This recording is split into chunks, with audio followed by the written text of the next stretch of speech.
বাংলার রাজনীতিতে নতুন এক মডেল তৈরি হয়েছে, যাকে বাংলা মডেল বলছেন রাজনৈতিক বিশেষজ্ঞরা। যেভাবে মহারাষ্ট্রে মডেল তৈরি হয়েছিল একনাথ শিন্দে মডেল, সেই মডেল কিন্তু এখানে তৈরি হয়নি। এখানে রাজনৈতিক প্রেক্ষিত কিন্তু একটু অন্য কথা বলছে। সেই চিঠিতে দলনেত্রী হিসেবে মমতা বন্দ্যোপাধ্যায়ের নাম উল্লেখ করা হয়েছে, কিন্তু সেই চিঠিতে কোথাও দলের জেনারেল সেক্রেটারি অভিষেক বন্দ্যোপাধ্যায়ের নাম উল্লেখ নেই। সব বিধায়করা যখন বেরোচ্ছেন, তারা কিন্তু সংবাদ মাধ্যমের সঙ্গে কথা বলতে চাইছেন না। তারা বলতে চাইছেন অভিষেক বন্দ্যোপাধ্যায়কে অবিলম্বে তৃণমূল নেত্রী মমতা বন্দ্যোপাধ্যায়ের দল থেকে সাসপেন্ড করা উচিত। অর্থাৎ সেই দাবি নিশ্চয়ই মমতা বন্দ্যোপাধ্যায়ের কাছে পৌঁছাবে।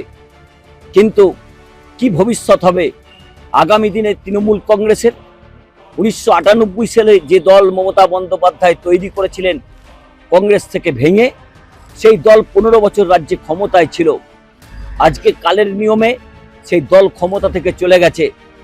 তারপরেই কিন্তু তৃণমূল কংগ্রেসের অভ্যন্তরে যে কঙ্কালসার চেহারা, তা কিন্তু দিনের আলোর মতো পরিষ্কার হচ্ছে। তাদের সকলেরই রাগ তাহলে কি অভিষেক বন্দ্যোপাধ্যায়ের উপর?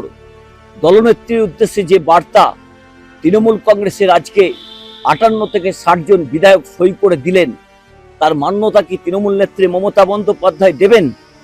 অভিষেক বন্দ্যোপাধ্যায়কে সরিয়ে রেখে নতুন তৃণমূলের মমতা বন্দ্যোপাধ্যায় আবার নেত্রী হবেন? অনেক প্রশ্ন রয়েছে, উত্তর পেতে অপেক্ষা করতে হবে আরো কয়েকটা দিন। বিধানসভা থেকে ক্যামেরায় অরিন্দম ভদ্রের সঙ্গে দেবজ্যোতি ঘোষ, কলকাতা টিভি।